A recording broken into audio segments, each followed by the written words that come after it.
Hello and welcome back to 2048. Did I say recently? I did not. Excellent. Oh, there's one more thing that I failed to mention last time. Why why exactly it's so hard to find a packet that will have pure stevia instead of the extract. And that's kind of this kind of make me think that Trader Joe's does not have, in fact, a actual stevia bottle. But I thought they had a bottle of actual stevia, but no, I think it's just the extract, pure extract, maybe watered down or something, but not sugared down. It's just important. Because as I noted, water is absolutely fine. Yeah, since it's got no calories, you're not gonna be metabolizing that stuff anyway. Although you can metabolize it. I think you can metabolize sucralose even. It's just you don't get the calories from it, but you can metabolize it. How that works exactly, I wouldn't say I'm completely certain. But it's probably not as complicated as it sounds. Anyway, let's just continue on to why you cannot find stevia any differently. At least in America. Oh, it's our good friends, the FDA. Give it up for the FDA. Yay! Yep, they are involved again. So,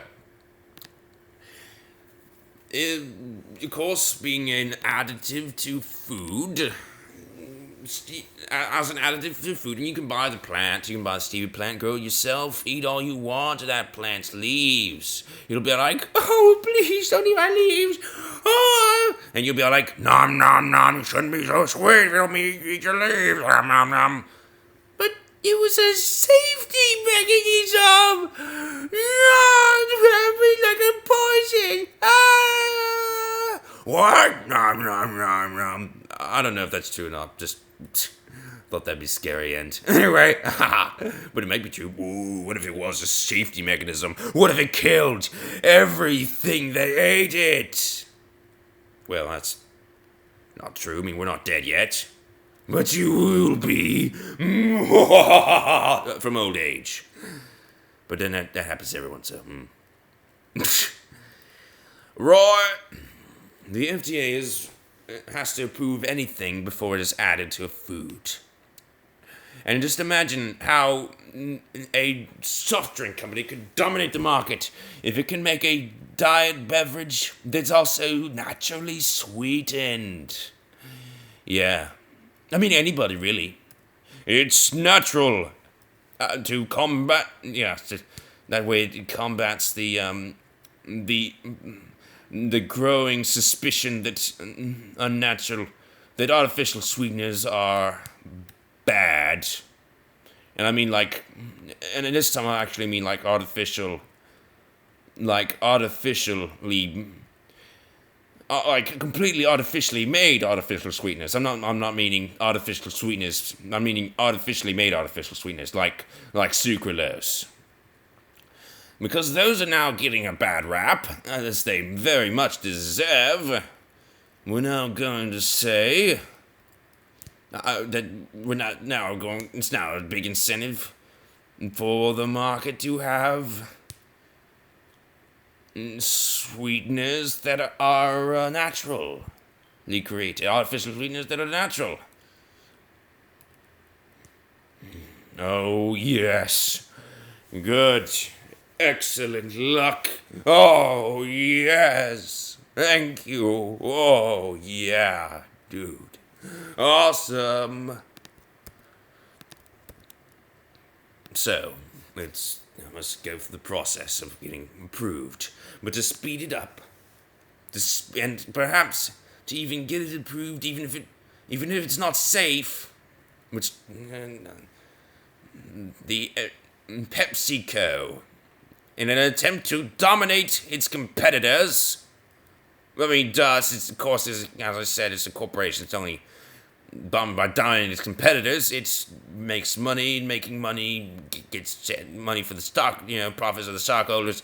That's what it does. So anyway, it's trying to get that and it uses every tool at its disposal, including lobbying the FDA, Congress, the FDA, and so it gets all it wants to use, the extract of stevia, still illegal.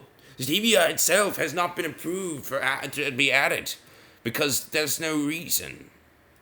Extracts work better for everyone involved. Extracts are easy to ship, for a soft drink manufacturer, for packets.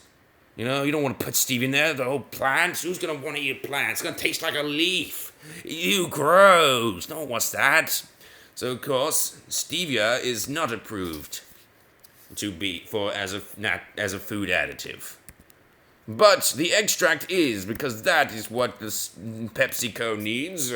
And, of course, doing that, it opens up the huge door for anyone else to do it, which is, I guess, unfortunate for them, because now they have competitions, but also they've expanded the market, so while it helps everyone, it still helps them too. And they were the first, so, the first is obviously going to have a starting advantage. So, anyway. And right, they've got Truvia, which I do believe is PepsiCo run. So, and that's a packet.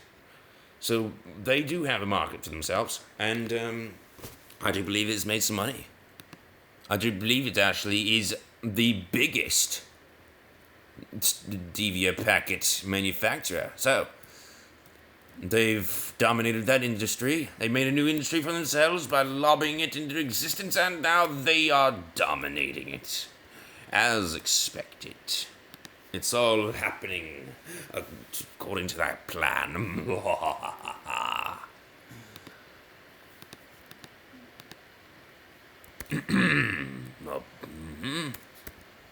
Just a little progress here would be nice. But I've totally stopped paying attention to how much we're doing in these games. I just stop when I feel like it, we just move forward. I don't even celebrate when we're doing anything great. I do comment when something's not going my way, because that's a little noticeable. Oh, this is a great game. It's a great game. It's great because I get to ramble to you, not think about what I'm doing. It's great. Oh, I love it. For that reason, I love it. Actually, it's not bad when you consider that how useful it is as a tool to give you something to watch that I'm doing in real time while I just that wasn't even necessary. Sorry, I'm just exploding with anger now. Sorry about that. So yeah, they got it approved through the FDA. Oh, not this again! I did it wrong.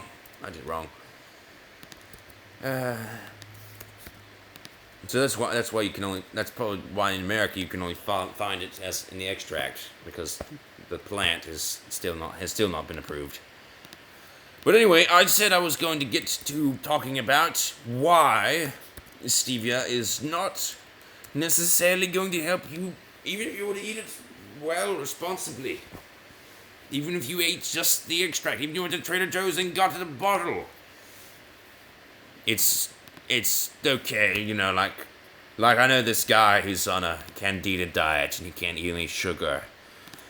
I think it's a stupid idea, honestly, but, well, I mean, he paid like $12,000 for the plan, so free advice doesn't seem like much compared to $12,000.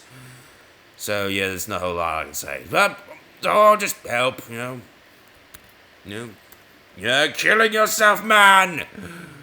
You're killing yourself, it hurts me to see you do this to yourself. But, it doesn't stop me from getting the bottle for him. Anyway, so I'm gonna go to Trader Joe's and pick that up. Oh, gosh. But anyway, the point is, and I don't know that it's necessarily as bad. Oh, okay, so stevia. Any artificial sweetness isn't just stevia. This is just, it's a component of anything, and a side effect of the digestion process. Basically, your brain. Here's a little background for you. because I'm going to be talking about this. Okay, so here's some background for you. Your brain has approximately 100 billion neurons in it. Unless you're stupid, then it would be more, potentially, or less. I mean, that would be brain damage. You could have more neurons and be brain damage. Brain damage has nothing to do with the number of neurons. Basically, the average brain has 100 billion neurons. The spinal cord, I do believe, has 2 billion neurons, which is pretty incredible. Because that's the center of your nervous system. And the nerve cells almost count as neurons. They're very similar. So anyway, it's got a bunch of neurons. But here's an interesting thing, though. The second highest number of neurons is actually in your stomach. I think I've read, and this is data from Lumosity, this is stuff I read at Lumosity. I think I've read that, and everything else I've read from Wikipedia, everything else I've told you, it's just Wikipedia stuff. Okay, actually, it's not true. I've looked at many sources for this. I've studied this for a long time. But, years, actually. I don't know why I'm so interested. It's interesting, huh? Nutrition. I like it for some reason. Weird. But anyway, yeah. What was I talking about? Oh dear, I forgot again. Oh dear, oh gosh. No! How could I forget? No, come on! Okay, maybe I'll just pretend I didn't forget, and I'll remember. Oh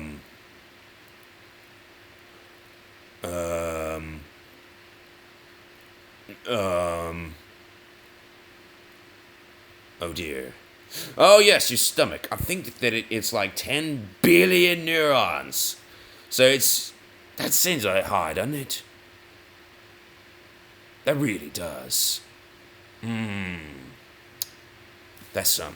Oh, here's something else. Fun fact, each neuron actually contains the power, the electric charge, and definitely the energy that is contained in 20 AA batteries. Each neuron. So that is 100 billion AA batteries in your brain. 10 billion AA batteries. No, I said it's 20 times the charge of a AA battery. So that's 2 trillion AA batteries in your brain. 200 trillion? No.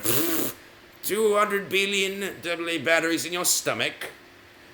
40 billion AA batteries in your spinal cord. You have a lot of energy in you. It is incredible.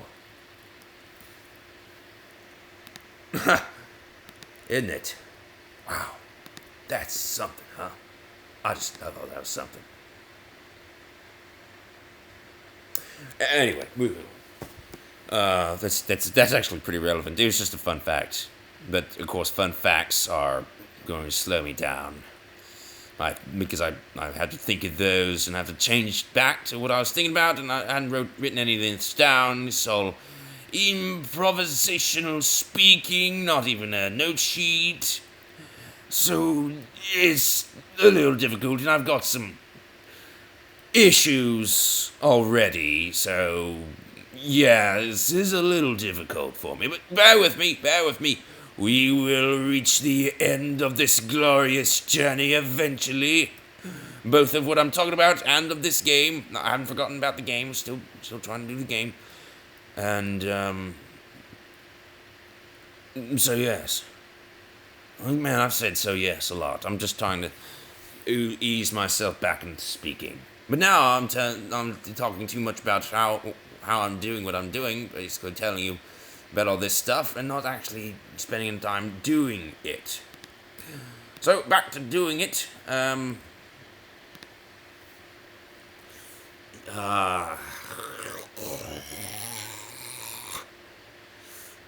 I need to stretch. I only got 7 hours of sleep last night and 4.5 hours the night before. I'm a little tired. Oh God, I'm so tired. Okay. Okay, so why would you ask, is there so much brain down there? It's almost as big as a secondary brain. But of course, it's not doing any thinking. Its purpose is actually to measure the digestion of food, to regulate how you digest food, and to gather information on what you're eating, and send that to the brain to calibrate your taste, your not your taste buds, but your brain, so that you'll seek out certain signals from your taste buds. Basically, is what I'm saying. And so it's basically it's trying to regulate. So it's measuring primarily how many calories you get out of food, or not primarily, but that's one of its functions, is to see just how many calories you can get out of food, and basically, and how much food you would need of that in order to survive. The emphasis, of course, being, if necessary, on eating too much rather than too little. And there's no way to change that. You're always going to want naturally to eat more than less. I mean, naturally, you would average a little perfectly, but if you ate well and several meals per day, you'd convince your brain that you have a steady supply of food. There's no reason to worry. You're gonna be able to get more. So there's no reason to try and eat more food, because there's plenty more where that came from. No reason to stress out and worry about where the next meal is coming from. Okay, does it make sense? Oh my gosh, really?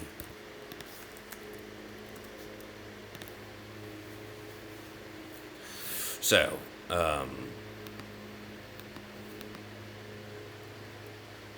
wait a minute. Wait a minute. I really should save right here. Because that's actually quite a bit of progress I have to do to get to that point. Oh, wow. And now we have the lawnmowers. Oh, this is just wonderful, isn't it? Oh, it's a party up in here. Nice.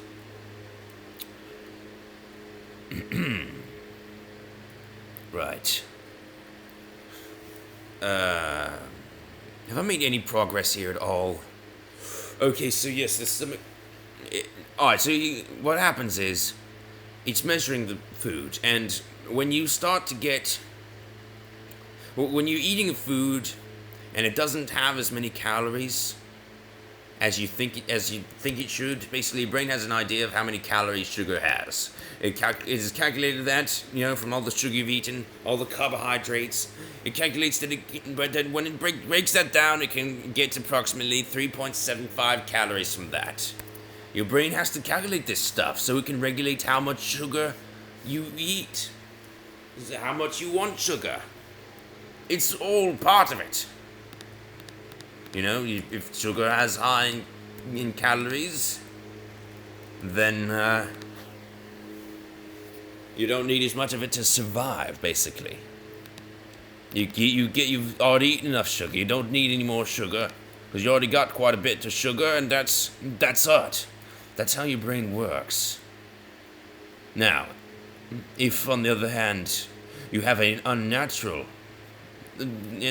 Something unnatural, something that was determined by your taste buds, by all measures, to definitely be sugar, because the taste buds are how you tell what a thing is. It's supposed to be sugar, and anything, if there was anything else, then it would also measure that to be sugar as well.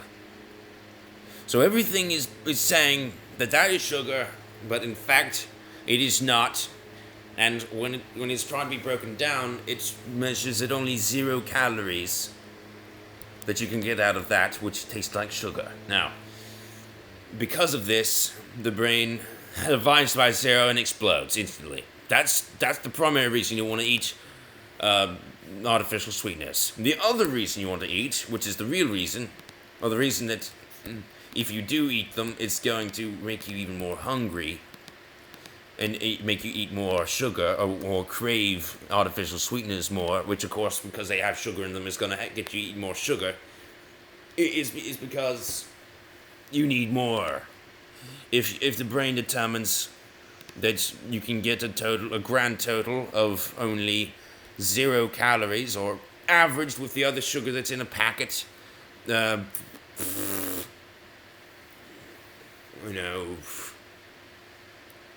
a little bit more, or 3.36, but 0 is gonna make a big point. So basically, it's gonna take that, and it's gonna say, well, that's 0. So we're gonna say that some sugar cannot be processed at all, and if it does that, if it gives it too much weight, which it probably will, because it's just a 0, and 0, probably might be some divided by 0. I don't know, but basically, what the studies have shown, I don't claim to fully understand it, but the studies have shown is that the brain does actually, my gosh, that was tense there. The brain does determine that the amount you can get out of sugar is actually less, and the sweetness is actually less calories, and so it determines that you need more of those to maintain a healthy, to get enough food, basically. So you need to eat more and more. It's like the Tribbles. Do you remember Star Trek, The Trouble of Tribbles episode? Or was it Trials and Tribulations? Or Tribbles and Trials and Tribulations? Or what? Well, some kind of Star Trek episode. Not the animated series. I forget which name it was. I think it was The Trouble of Tribbles. Anyway, you remember the Tribbles? They were trying to eat the grain. Remember how much grain they ate? They were trying to eat themselves. They ate themselves to death because they couldn't process the grain, but that only made them more hungry. And the more they ate, the more that they wanted to eat because they couldn't get enough out of it. That's basically what we're talking about here. And so and that's how that they're addictive, these artificial sweetness. And that helps, and even in artificial sweetness, I'm not excluding stevia. Stevia is thought to act the same way, and that is how it's similar to the artificial sweetness. And that's good for PepsiCo as well. You're addicted. Or for any diet thing. You're addicted. Wonderful. No, fun fact. Well, we're talking about addictions and soft drink companies. Did you know that Coca-Cola originally put cocaine into their Cokes? Yeah, it's true. It's true. So, originally, when you drink a Coca-Cola, you be really addicted to it. And now they've tried to reproduce that, but it's, of course, not quite as addictive. It's addictive in the same way. It's just addictive in the way that food is addictive. But it's like super addictive because it's super not like your normal food. It's super fooling your brain. And there is no fooling your brain in the end. You're just killing yourself, really, so. You're just fooling yourself. Anyway, that's the point. I was very convoluted. It's a very long episode. I apologize, I guess I'm tired. There's a lot of things going on in my brain. This game is getting very difficult now. I do apologize. Hopefully you've learned something here, though, and I'm going to wrap this episode up, I suppose. Thanks for watching it. And now, good. I'm just thinking to make sure I got everything down. Yeah, so what it is you actually would eat more calories. Generally, you crave sugar, you get addicted. You eat more of the sugar-containing packets, which means that you end up getting more calories. You eat more sugar than you would have normally. And so you actually eat a lot more. of sugar and fake sugar. So you actually get way more calories. And there are studies that have come to this conclusion. In animal studies, I do believe in human studies as well. So, yes. I mean, you wondered why do fat people always drink diet things? Did they become fat because they drink diet things, or did they drink diet things because they are fat? Well, maybe it's a little bit of both, but in any case, diet things will make you fat. Just thought that was interesting. Anyway, goodbye. Thanks for watching, and goodbye. I guess that's everything I need to talk about that. That's pretty much it. Artificial sweetness. Lay off them, or if you have to eat them, I mean, you don't ever have to eat them. You don't ever have to eat them. My opinion is bad. It's bad. I think you may have gotten that by now. That's the conclusion I was trying to get you to come to. Or at least, I was just offering you... Not trying to get you to come to, just offering you the facts in such a way that coming to that would be pretty difficult to not do, because basically that's... The facts are, basically, the facts point to that, because they're facts, It's like, maybe they don't point to that. I just thought they did, for me, but that's just my opinion. My opinion is the facts point to that. You can say whatever you want about the facts. Anyway, I was going to wrap this episode up, as I said, and it's entire discussion on artificial sweeteners. Maybe we'll talk about something else next time. I don't know. I do know it's over, so yeah, goodbye.